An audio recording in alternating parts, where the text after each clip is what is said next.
Hi YouTube, it's Kathy, and this is my weekly entertainment wrap-up for May 5th to 11th. This week I read 3 books, I watched 4 shows, I watched 1 movie, and I listened to 2 books. First this week I read Death Threat by Vivek Shraya. This is a very short graphic novel about Vivek getting death threats. This is based on a true story. In fact, all of the death threat text is lifted directly from the emails that the author received. Although it is absolutely horrible that trans people receive these kinds of threats just for being who they are, I don't exactly know why this had to become a project. If it just served to get the author through the trauma they were experiencing, that is one thing, but it didn't really conclude, it didn't really push forward. The art was absolutely beautiful, so there was that. But at a point, the graphic novel became about creating the graphic novel, and I didn't really see the point in that. Next, I finished Outlaw Marriages by Rodger Streitmatter. This was about 15 different couples throughout history who had outlaw marriages, which is a term for same-sex couples who lived as though they were married but were not in fact married because it was not legal yet. This collection was specifically put together so that you would probably recognize at least one of the names in each given couple. And it was a running theme throughout all 15 couples that you probably wouldn't have known that person's name if they didn't have this relationship backing them up. In some cases, the partner that some people didn't even know about was the whole reason why you knew about this person in the first place, because they brought them out of a depressive funk. Many of these people were creative figures, but some of them also were pushing education and equality. And I learned the origin of that term, blue-haired old ladies. So if you'd like to learn a little bit of the personal lives of celebrities who helped build America, this is a book to pick up. Finally, this week I read Beartown by Frederic Bachman, and oh my goodness, was it ever a trip.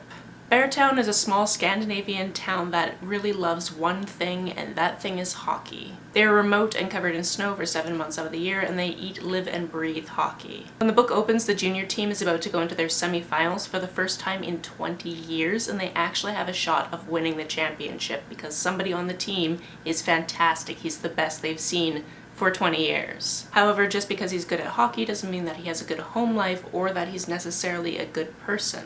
This book deals with so many things. First of all, trigger warnings for sexual assault, because that does occur in this book. It talks about toxic masculinity and loyalty and small towns and he said, she said, and just believing the boy and not believing the young woman, which was a point that I just was so angry by, especially because he is 17, she is 15, and he is the boy and she is the young woman, with all of the blame placed on her. I actually won this for one of the giveaways for Contemporary-a-thon, so I asked for this book specifically from Chelsea because she said that she really enjoyed it, and I can see why. I definitely enjoyed the writing. It was absolutely beautiful. It was hard to read at times because of the subject matter, but also you wanted to know what was going to happen. And this was one of those books that had so many moving pieces. It was definitely an ensemble cast, and it was very interesting to go between all of these different players and parents and people who live in the town. If it sounds interesting to you, I highly suggest picking it up. On to what I watched this week. I stayed current on Game of Thrones. Can't believe there's only 2 episodes left, and that's all I'll say about that. I also think I've watched all of the seasons of Drag Race that are currently available on Canadian Netflix, so I just went back and started rewatching season 5 because Alaska. I mean, there are other queens on this season that I also like, but I just decided to go to that one out of just sheer randomness. It's something to put on and just relax. We also watched a few more episodes of the 19th season of Survivor, and Russell Hantz is just the worst. The thing is, I could get behind his gameplay if he wasn't actually a terrible human being who is completely undeserving of being there. On season 38 of Survivor this week, there was some great gameplay by Rick Devens, and I'm rooting for him. And I watched 3 more episodes of Yuri on Ice, which means I only have 2 left, and we're just kind of doing it a few episodes at a time because I want to stretch it out, because there's only 12 episodes and I don't understand why. I just need these characters to end up married at the end, that's all I want. This week the movie I watched was Hunt for the Wilderpeople. This is because a couple of weeks ago we watched What We Do in the Shadows, and this is made by the same people. This one features a foster boy named Ricky who is dropped off at a farm that is kind of remote with new foster parents. And immediately he wants to run away, but there's nowhere to really run away to. The interesting thing about this couple is Bella, the woman, definitely wants him there, but the old man just is kind of like, well, Bella wants to do what she wants to do. I'm kind of grumpy about all things always. And throughout the course of the movie, these two are kind of forced to get to know each other and bond. That's all I can really say without ruining a major twist that I didn't see coming, because I knew nothing about this movie when I picked it up besides that it was made by the same people as What We Do in the Shadows. I thought it was pretty funny. We got to see a lot of the scenery of New Zealand, which I really appreciated because it is so pretty there. So if you're looking for something a little bit weird and different, try this one.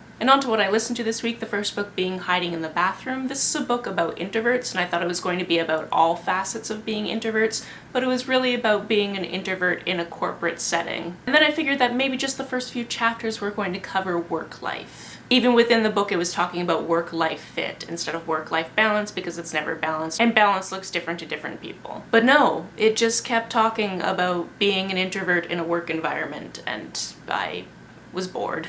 If this was something I had picked up in physical form, I probably would have DNF'd it because I wasn't really enjoying it and it didn't really apply to me and I didn't really care. A lot of the things it was talking about I already know from reading other texts on it and just being an introvert. And a lot of times the sections were very short and almost seemed like they were in list format and could have been expanded upon, but also I didn't want it to be any longer, so I was fine with it not being expanded upon. I didn't particularly enjoy it. There's definitely a much better book about being an introvert out there. It is called Quiet by Susan Cain. If you're thinking about reading a book about introverts, read that one over Hiding in the Bathroom. The final book I listened to this week was The Proposal by Jasmine Guillory. This one was darn cute. At the beginning of the book, Nick is at a baseball game. She doesn't particularly want to be there, but the guy she's dating is celebrating his birthday, so she had to go along with him and his dude bros. Out of nowhere, she looks up at the Jumbotron and there's a message saying, "Nick, I love you, will you marry me?" and he's down on one knee. Now friends, they've been dating for 5 months. He has never once told her that he loves her, and he's popping the question in the middle of a freaking stadium. Understandably, she says no, he storms off, and she suddenly needs to get out of this stadium before she is eaten alive.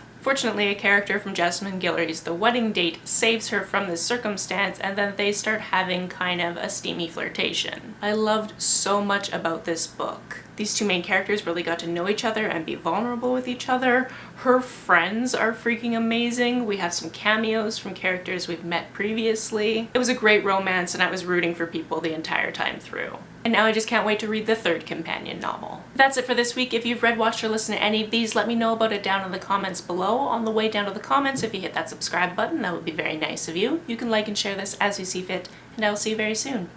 Bye!